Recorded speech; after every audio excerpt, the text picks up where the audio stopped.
In our session, we will be discussing about the coordinate system available in AutoCAD.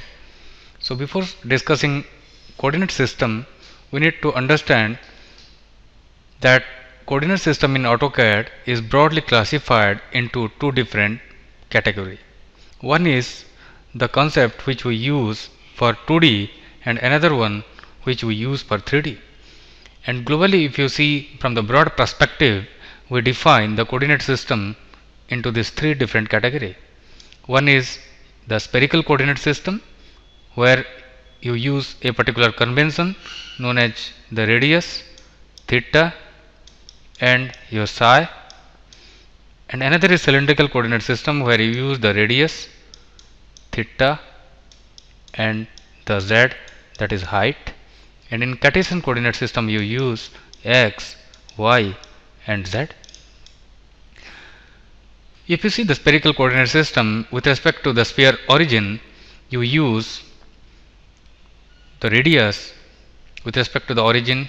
With respect to the horizontal plane, we use the theta with respect to x and y, and with respect to y and z, you use the psi.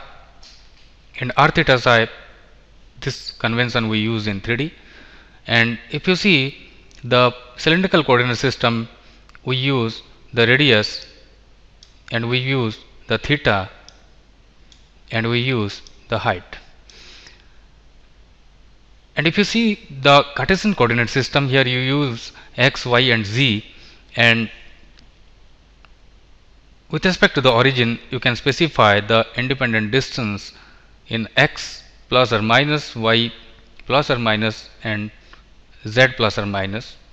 But in case of 2D, the z is not available, and what we use is the coordinate system which you specify only to define the 2D drawings can be treated as not Cartesian coordinate system but relative rectangular coordinate system. If you see the Cartesian coordinate system, we subdivide that into relative rectangular coordinate system and absolute coordinate system and polar coordinate system, where we specify only the distance and the angular parameter.